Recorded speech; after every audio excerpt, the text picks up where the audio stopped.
बिस्मिल्लाहिर्रहमानिर्रहीम। अस्सलामुअलैकुम। उम्मीद है आप सब खैरियत से होंगे। मैं इस चैनल पर क्लास 9 का मैथ का सिलेबस डिलीवर करूँगी जिससे आप लोग भरपूर फ़ायदा उठा सकेंगे। चलिए आज हम करते हैं chapter number 1 matrices and determinants, जिसकी एक्सरसाइज है 1.1।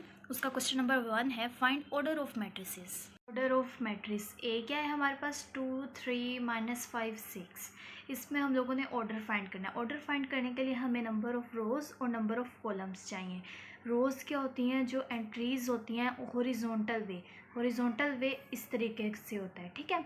और कॉलम क्या होता है, जो वर्टिकल वे में एंट्रीज़ होंगी, तो वर्टिकल वे नीचे की तरफ, ठीक है। तो हमने देखा कि इसमें हॉरिजॉन्टल कितनी है 2, तो नंबर ऑफ़ रोज़ कितने हुए 2। नंबर ऑफ़ कॉलम्स कितने हैं 2 हैं, तो नंबर ऑफ़ कॉलम भी 2 लिखती है। अब ऑर्डर ऑफ ए किस तरीके से हम लोग लिखेंगे 2/2, पहले रोज़ फिर कॉलम, पहले क्या आनी है रोज़ और फिर कॉलम। आगे है सी इज बी भी same to same as it is इसी के जैसा है। सी क्या है 2 4, इसमें हम लोगों ने देखना है रोज़ कितनी है और कॉलम्स कितने हैं और देन उसका ऑर्डर बना देना है। तो रोज़ के लिए हमने देखा कि ये ए की रो है, ठीक है, और कॉलम्स कितने हैं 1 2, तो नंबर ऑफ़ रोज़ कितनी आई 1 और नंबर ऑफ़ कॉलम्स कितने आए 2। ये एक कॉलम है और ये दूसरा है, तो ऑर्डर ऑफ सी क्या बनेगा 1/2। इज इक्वल टू क्या है 406। इसमें कितनी रोज़ हैं हमारे पास, ये 1 2 3, ठीक है। तो हम लिख देंगे number of rows is equal to 3 और नंबर ऑफ़ कॉलम कितना है 1, तो हमने लिख दिया 1, ठीक है। तो ऑर्डर ऑफ डी क्या बनेगा 3/1।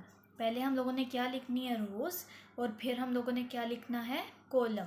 इसी तरीके से ई पे आ जाते हैं। ई पे वो क्या कह रहा है A B C D E F.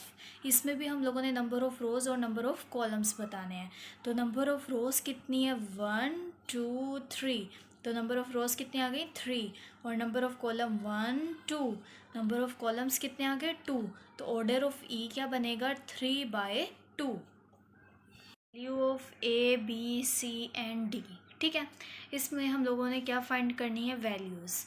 ये क्वेश्चन इंपॉर्टेंट भी है किसकी, ए बी सी और डी की। ये हमारे पास एक क्वेश्चन है, इसको हम लोगों ने जो है ना लेके चलना है और देन सॉल्व करना है। क्या है a+2b c-1 4d -6, और ये किसके इक्वल है 0 -7 3 2d, ठीक है। तो हम लोगों ने पहली जो है ना टर्म उसको फर्स्ट के इक्वल ही रखना है, सेकंड को सेकंड के, थर्ड को थर्ड के और फोर्थ को फोर्थ के। किस तरीके से a+c किसके बराबर आएगा 0 के, a+2 भी किसके बराबर आएगा -7 के, c-1 किसके बराबर आएगा 3 के, और 4d -6 किसके बराबर आएगा 2d के। ये हमारे पास 4 इक्वेशंस बन गई हैं, ठीक है। अब हम लोगों ने देखना है कि किस में जो है ना कांस्टेंट नंबर है, ताकि सिर्फ एक ही वेरिएबल हो, ताकि हम इजीली सॉल्व कर सकें। ये पहले क्वेश्चन में तो 2 हैं, a+c दोनों ही वेरिएबल हैं, सेकंड वाले में भी ऐसे ही है। तो सी वाला है ना, इसमें ये भी वेरिएबल कांस्टेंट है, ये भी कांस्टेंट है, सिर्फ सी वेरिएबल है। तो इससे हम आसानी से क्वेश्चन को सॉल्व कर सकते हैं कि सी निकाल सकते हैं, सी की वैल्यू। तो हम लिखेंगे from equation 3 c-1 is equal to 3। तो यहाँ पे ये माइनस हो रहा है, इस साइड पे आके क्या हो जाएगा प्लस। जब एक चीज़ एक जगह पे माइनस हो रही हो तो दूसरी जगह पे आके वो क्या हो जाती है प्लस हो जाती है। तो 3 + 1 कितना हो गया 4। सी की वैल्यू तो इजीली निकल आई। अब हम वापस अपने क्वेश्चंस पे जाते हैं, वहाँ पे क्या लिखा है a+c इज इक्वल टू 0।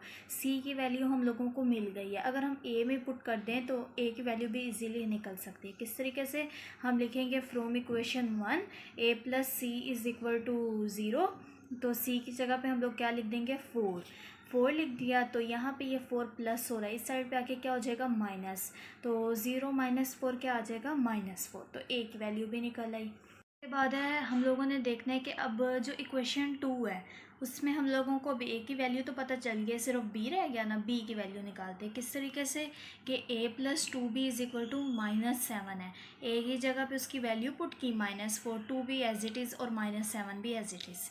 अब हम लोगों को सिर्फ बी चाहिए, उसके साथ कुछ भी नहीं चाहिए। तो हम जो है ये -4 इधर माइनस हो रहा है, इधर आके क्या हो जाएगा प्लस, इसको जो है इस साइड पे ले आएंगे तो माइनस प्लस -7 में से 4 माइनस करेंगे 3, और जो साइन आएगा वो बड़ी वैल्यू का आएगा, तो वो किसका आएगा 7 का माइनस, इधर 2b इज इक्वल टू -3 आ गया। b हम लोग को बिल्कुल अकेला चाहिए था, इस वजह से 2 इसके साथ क्या हो रहा है, मल्टीप्लाई।